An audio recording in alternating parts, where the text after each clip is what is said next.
Hi hello ವೀಕ್ಷಕರೇ, news 18ನ digital ಕಂಟೆಂಟ್ಗೆ ಸ್ವಾಗತ. ನಾನು ಆನಂದ್ ಸಾಲುಂಡಿ.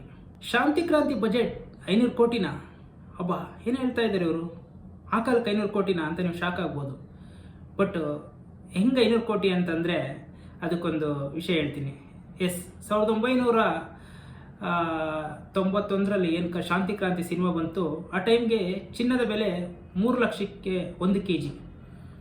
ಅಂದರೆ 10 ಕೋಟಿ ಖರ್ಚು ಮಾಡಿ ಶಾಂತಿ ಕ್ರಾಂತಿ ತೆಗೆಯೋ ಬದಲು 30 kg ಚಿನ್ನ ತಗೊಂಡ್ಬಿಟ್ಟಿದ್ರೆ ಈಗ 30 kg ಚಿನ್ನ ಮಾರಿದರೆ 500 ಕೋಟಿ ಆಗ್ತಾ ಇತ್ತು. ಸೊ ಶಾಂತಿ ಕ್ರಾಂತಿ ಬಜೆಟ್ 500 ಕೋಟಿ ಅಂತ ಸೋಷಿಯಲ್ ಮೀಡಿಯಾದಲ್ಲಿ ಒಂದಷ್ಟು ಕಡೆ ಚರ್ಚೆ ಆಗ್ತಾ ಇದೆ. ನಿಜ ಅಲ್ವಾ? ರವಿಚಂದ್ರನ್ ಎಲ್ಲೇ ಹೋದ್ರೂ ಕೂಡ ನಾನು ಶಾಂತಿ ಕ್ರಾಂತಿ ಮಾಡುವಾಗ, ಪ್ರೇಮಲೋಕ ಮಾಡುವಾಗ, ರಣಧೀರ ಮಾಡುವಾಗ ಅಂತ ಯಾಕೆ ಹೇಳ್ತಾರೆ ಅಂದರೆ, ಆ ಸಮಯದಲ್ಲೇ ಒಂದು ಕನ್ನಡ ಸಿನಿಮಾನ ಅಥವಾ ಒಂದೊಬ್ಬ ಕನ್ನಡಿಗ ಅಷ್ಟು ದೊಡ್ಡ ಬಜೆಟ್ನ ಹಾಕಿ ಒಂದು ಸಿನಿಮಾ ಮಾಡ್ತೀನಿ ಅಂತ ಹೋಗ್ತಾರೆ ಅಂದರೆ ಅದು ನಿಜಕ್ಕೂ ಗ್ರೇಟ್ ಅಲ್ವಾ? ಸೊ ಅದೇ ಕಾರಣಕ್ಕೆ ಅವರು ಎಲ್ಲ ಕಡೆ ಆ ಸಿನಿಮಾಗಳ ಬಗ್ಗೆ ಮಾತಾಡ್ತಾರೆ.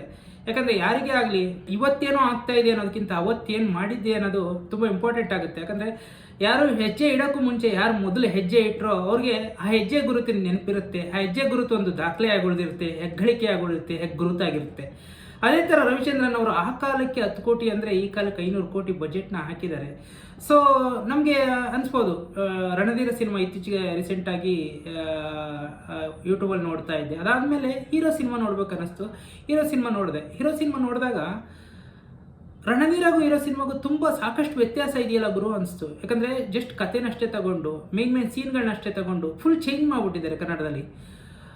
ಇಡೀ ಸಿನಿಮಾದ ಸೀನು ಅಥವಾ ಅಲ್ಲಿ ಇಲ್ಲಿಗೂ ಸಾಕಷ್ಟು ವ್ಯತ್ಯಾಸ ಇದೆ. ಅಂದರೆ ಹೀರೋ ಸಿನಿಮಾನ ಸುಭಾಷ್ ಗೈ ನಿರ್ದೇಶನ ಮಾಡಿರ್ತಾರೆ, ಅದು 750 ದಿನ ಅಲ್ಲಿ ಪ್ರದರ್ಶನಗೊಂಡಿರುತ್ತೆ. ಅಂಥ ಸಿನಿಮಾನ ತಗೊಂಡಾಗಲೂ ಕೂಡ ಸಾಕಷ್ಟು ರಿಸ್ಕ್ ತಗೊಂಡು, ಯಾವುದೇ ಮುಲಾಜಿಲ್ಲದೆ ಬೇಕಾದ ಕಡೆ ಕತ್ರಿ ಇಟ್ಟು ಬೇಕಾದ ಕಡೆ ಸೀನ್ನ ಬದಲಾಯಿಸಿ ನಮ್ಗೆ ಹೆಂಗೆ ಬೇಕು, ನಮ್ಮ ನೆಟಿವಿಟಿಗೆ ಹೆಂಗೆ ಬೇಕು ಅಂತ ತೆಗಿತಾರೆ. ಅಂದರೆ ಅದು ಹಂಸಲೇಖ ರವಿಚಂದ್ರನ ಜೋಡಿಯ ಗತ್ತು ತಾಕತ್ತು ಅಂತ ಹೇಳ್ಬೋದು, ಮತ್ತು ಅವರ ಧೈರ್ಯ ಅಂತ ಹೇಳ್ಬೋದು. ಇನ್ನು ರಣಧೀರ ಸಿನಿಮಾದಲ್ಲಿ ಹೆಂಡಲ್ಲಿ ಒಂದು ಅಡುಗು ಮುಳುಗೋಗೋ ಸೀನ್ ಬರುತ್ತೆ. ಅಂದರೆ ಟೈಟಾನಿಕ್ ಬರೋಕ್ಕೂ ಮುಂಚೆ 7-8 ವರ್ಷಗಳ ಹಿಂದೆನೇ ಒಂದು ಕನ್ನಡದಲ್ಲಿ ಇಂಥದ್ದೊಂದು ಪ್ರಯತ್ನ ಆಗಿತ್ತು ಅನ್ನೋದು ನಿಜಕ್ಕೂ ಖುಷಿ ವಿಚಾರ. ಇನ್ನು ಶಾಂತಿ ಕ್ರಾಂತಿಯಲ್ಲೂ ಕೂಡ ಅಷ್ಟೇ, 50 ಎಕರೆಯಲ್ಲಿ ಒಂದು ಸೆಟ್ ಹಾಕಿರ್ತಾರೆ. ಆ ಸೆಟ್ನ ಕೊನೆಗೆ ಡೆಮಾಲಿಷ್ ಮಾಡಲಾಗುತ್ತೆ. ಅಂದರೆ ಆ ಡೆಮಾಲಿಷ್ ಮಾಡೋದು ದೃಶ್ಯಗಳನ್ನ ಸೆರೆ ಹಿಡಿದಿದ್ದಾರೆ. ಅಂದರೆ ಈ ಥರದ್ದೆಲ್ಲ ಪ್ರಯತ್ನಗಳನ್ನ ಆಗಿನ ಕಾಲದಲ್ಲೇ ಮಾಡಿದ್ರು ಅಂದಾಗ ನಿಜಕ್ಕೂ ಅದನ್ನು ಹೇಳ್ಕೊಂಡು ಓಡಾಡಬೇಕಾದ ವಿಷಯನೇ. ಅದು ಊರೆಲ್ಲ ಕೂಗಿ ಹೇಳಬೇಕಾದ ವಿಚಾರನೇ. ಯಾಕಂದರೆ ನಾವು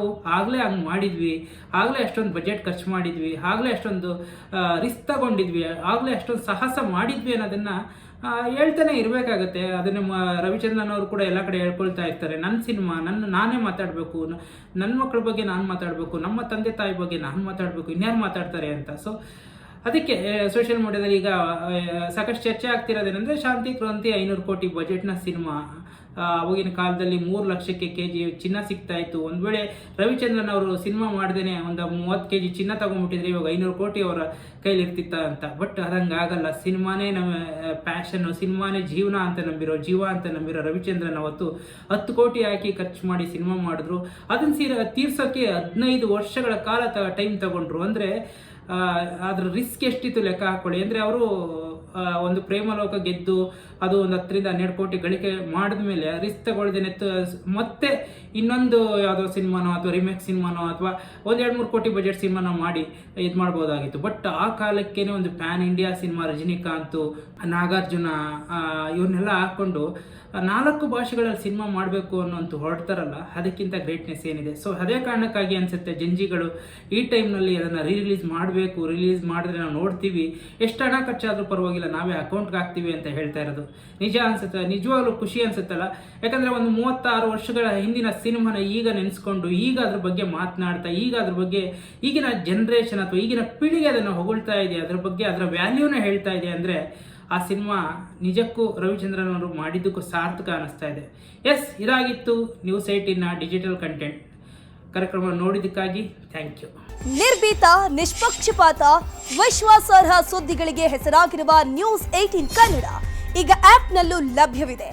ದಯವಿಟ್ಟು ಇಲ್ಲಿರುವ QR ಕೋಡ್ನ ಸ್ಕ್ಯಾನ್ ಮಾಡಿಕೊಂಡು ಆಪ್ ಡೌನ್ಲೋಡ್ ಮಾಡೋದಕ್ಕೆ ಮರಿಬೇಡಿ. ನಿಮ್ಮ ಬೆಂಬಲ ಹೀಗೆ ಸದಾ ನಮ್ಮೊಂದಿಗಿರಲಿ. ಧನ್ಯವಾದ.